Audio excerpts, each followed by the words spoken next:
Drivers, start your engines! Welcome to Racing with Mason. In this series, you'll see yours truly, me, Mason D, on location at the track, off the pace, and in the pack, behind the wheel, over the wall. In every race, I include y'all. You ready? Let's go! Racing with Mason. If you're looking for a real good time, Racing with Mason. We'll see you at the starting line. Racing with Mason. On the track or in the pits. Racing Mason Dixon. You're the competition fits. Yeah, buddy. Next to driving, the most exciting part of motorsports has to be high-speed pit stops, executed flawlessly by a precision team of athletes. They're strong and fast, can move with great balance and control while performing their difficult jobs in seconds flat. It's athletic artists at work, poetry in motion, ballet for gearheads. You ever change a tire in your driveway? I bet it wasn't a thing of beauty, was it? Most local racetracks have weekly racing involving short heat races and longer features and semi-features that don't require mid-race pit stops. So we all could admit we don't have the experience and skill set to pull off a quick tire change and a fuel fill-up, but you'll never catch any of us admitting that. Enduros are a special breed of stock car racing that do require high-speed pit stops, yet most tracks only have a few of them each year. In episode 4, I was behind the wheel of a club racing enduro car for a 200-lap race, and our two-car team had only a two-man pit crew. Sure, they forgot to fill up my gas tank, but they did change a few tires and kept me rolling around the high bank track. Well, now the roles are reversed, and I'll be bringing you all the action as a member of the club Enduro Racing pit crew. With the next big race less than 24 hours away, let's head on over to the race shop and check in with our on-location correspondent. That'd be yours truly, me, Mason D. Boy, I sure am excited because we at Club Racing Incorporated at Morris, Illinois, and we is heading to the Rockford Speedway tomorrow for a 200-lap enduro. Now, Rockford, what a track this is, quarter-mile high bank track, historic, been around forever, and they announced that they's closing the doors after this season, and this means their last lap. The last season, they're doing 3 enduros, one in the spring, one in the summer, and then the famous Goblin 250 in the fall, and right before Halloween. And we're going to make sure we are there for as many of them as we can get to, because, man, this is a piece of history that I'm so excited about. Anyway, we got 2 cars that we're trying to get ready here at Club Racing, and Alex Club and his brother Nick Club are both planning on driving, so going to be hauling 2 cars up to Rockford tomorrow. Pressure's on. We got an ARCA car back in the shop, and we getting that thing ready for next week's Kansas race, so a lot going on. Now, one car seems to be ready to go, but the other one, we having problems on that. When I arrived, Brian and Nick had been working on the car in the gravel driveway for hours. I asked them, how come you ain't working inside? They said, there's already 3 cars in the garage. Well, how about we move it over to the concrete driveway in front of the garage? And they said, the tractor's in the way. So I says, how about we move the tractor? So they did. And I says, how come you didn't hook a chain to it so you could have pulled the car when you backed up the tractor? They said, we'll just push it. But did you see they couldn't get that car moving even with Big Josh pushing until I came along to throw my weight into it.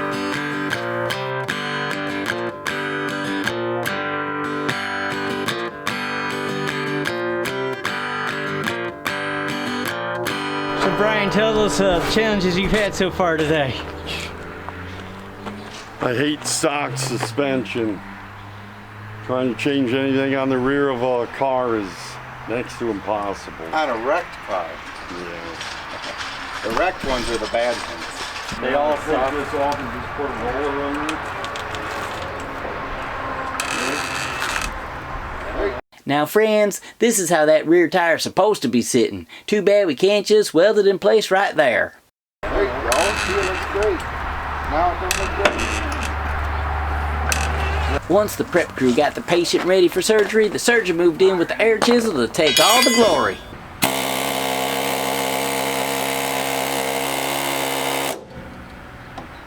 Remember when I said 5 minutes?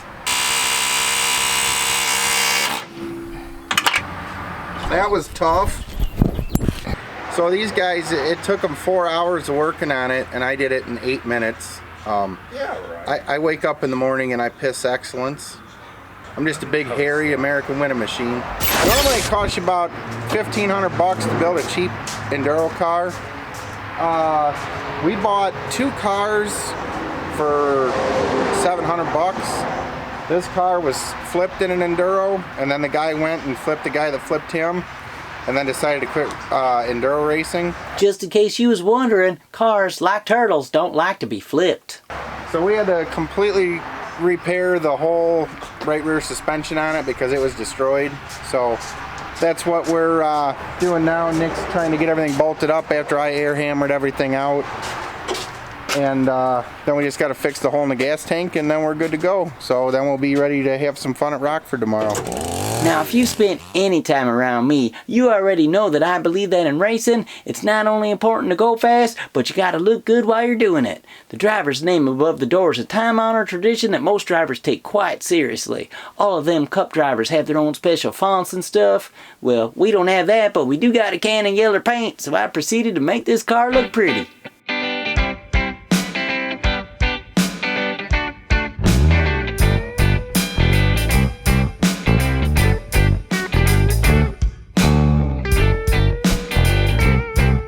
Alex likes to run the 03 number whenever he can. This car, which is already painted up to be a race car, had number 33B on the side.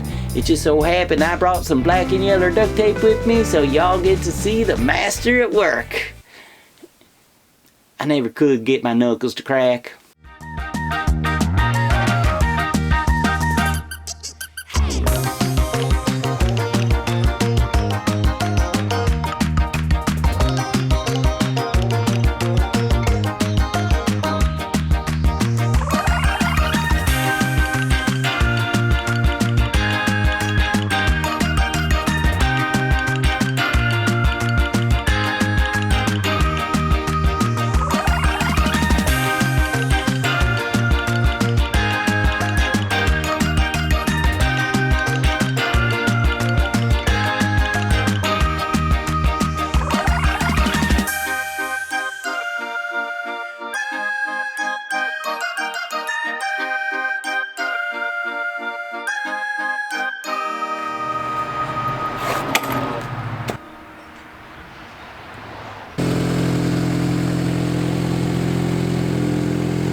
To go racing tomorrow, Rockford Speedway. It's gonna be a great day. Yeah, let's go racing. Travis Pastrana here, and you're watching Racing with Mason on POWERtube TV. It's race day, and boy, I sure am excited getting to be on a two-car pit crew at the historic Rockford Speedway. Yeah, buddy. Boy, I tell you what, we had quite a morning. Last night, everything was hunky-dory. We had 2 enduro cars running, ready to be loaded up. It was all good. And then this morning, we got a call from Alex saying he can't get the car going. And it's like, well, at this point, I'm closer to Rockford than I am Morris, so I'm just going to head on up to the track and hopefully he'll get up there. Turns out his car didn't go. So we spent all that time yesterday turning that 33B into an 03 and then could not get it going today. So he went to go get the old number 3, last year's enduro car running. Turned out it had a gas line leak, and he ended up having to just scrap the project. He's on the way up to be pit support for his brother Nick in the old 86. That's a whole nother story, y'all. So we get the 86 unloaded, had an hour to get it through tech, right? And we go to start it up, starts right up, and then all of a sudden it starts bogging down and dies, so we can't get it running again. We had to push this car through tech, and they're making fun of us, going, they say, you don't start? We're like, nope. And they're like, well, it's not gonna go too good on the track, is it? Man, I sure do feel sorry for those race teams that have everything organized and prepared ahead of time. They don't get to experience these adrenaline rushes that we do just getting our cars to the starting line.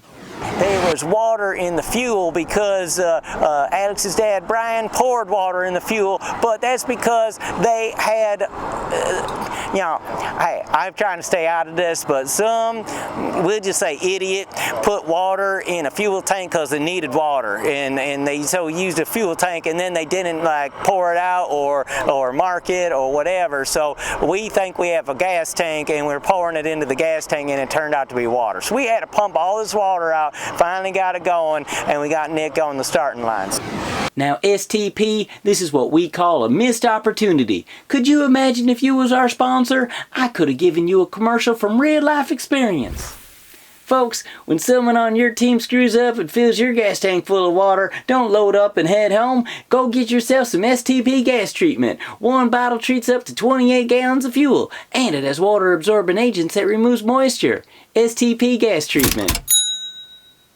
And not only would you get a commercial, but that STP logo sure would look good on that Petty blue car. What was Richard Petty's number? 43? Well, what's 43 times 2? 86, right? Because we could give you 2 times the exposure by sponsoring both a car and a show. Don't let this opportunity pass you by. We'll be waiting for your call.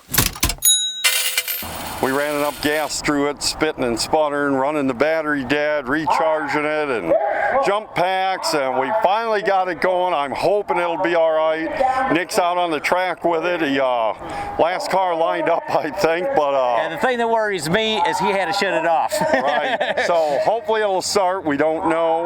Doesn't want to idle, doesn't want to start, but once it's running, it seems okay. I know later in the race, I think it'll clear up, but starting out, it's going to be a little touchy. We'll see how it goes. Hopefully he doesn't get pushed in after 2 laps with the jam truck.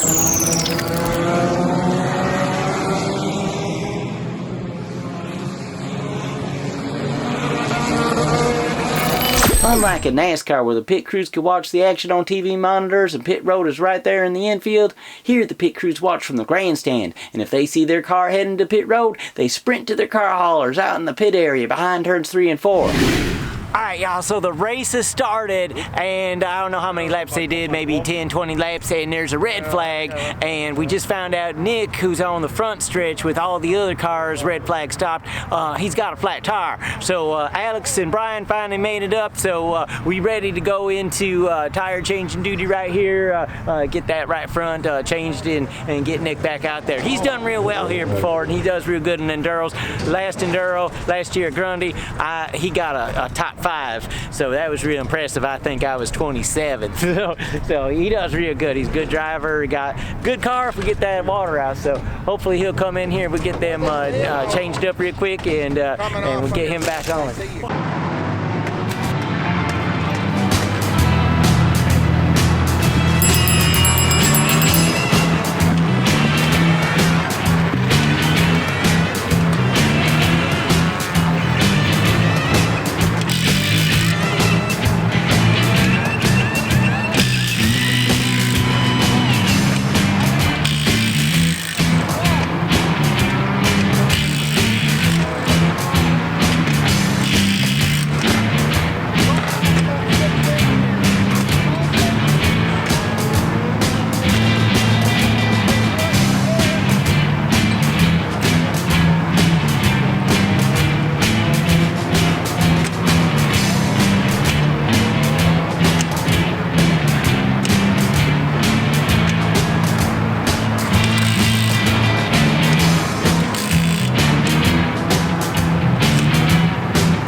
Just about ready to take that halfway red flag break, so we're going to bring Nick in, see if he needs anything, and then send him back out. Let's go.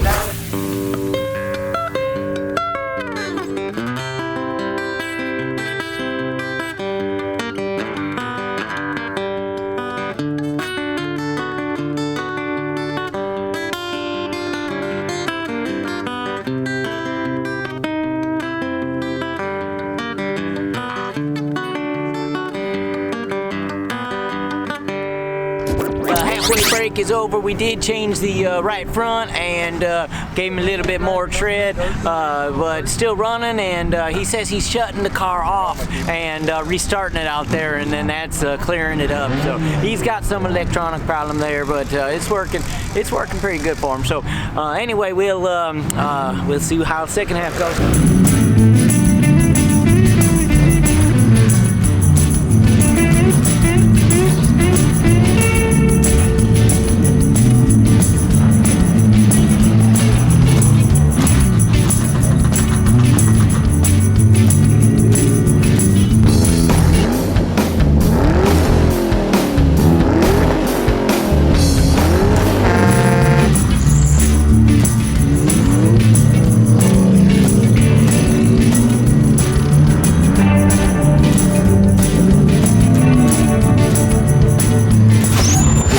Speedway break completed, and barring any flat tires, crashes, or mechanical failures, our work on pit road might be finished. So let's watch some highlights from the WXRX Ironman 250 from the Rockford Speedway.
Late in the race, the leaders are right on Nick's rear bumper.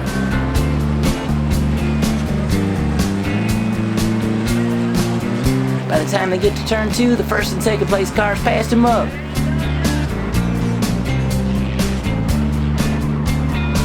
Ooh, look, a bird. Whoa, whoa, whoa. Man, Tucker, if you would have held that camera steady, you would have had an award-winning shot right there.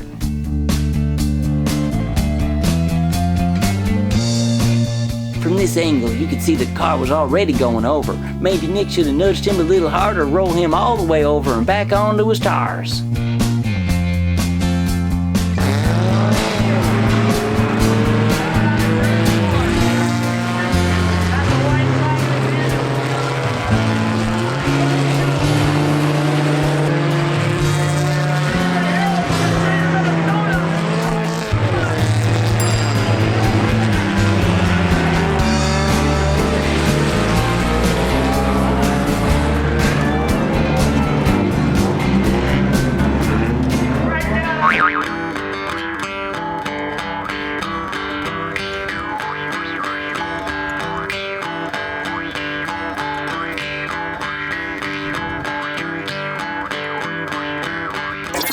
Good times at the Rockford Speedway. Nick Clubb ended up in 10th place with a car that almost didn't even take the green flag. Alex Clubb got a workout sprinting from the grandstands to the pits, which is good motivation to get his car done. And I get to say I got to be a part of Rockford Speedway's illustrious history before they shut the gates. Thanks for watching. We'll see you next time when I take you racing with Mason. Racing with Mason, the laps have all been run. Racing with Mason, on deck we had some fun. Racing with Mason, we'll see you down the road. Racing Mason, Dixon, go watch the next episode. Yeah, buddy, let's go racing.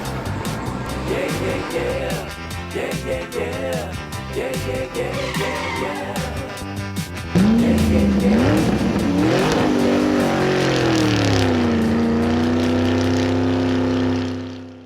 Like this show? Want more? Then head to watchpttv.com, the new 100% free PowerTube TV streaming network. Home of the best classic and new motorsports racing and build shows on the web.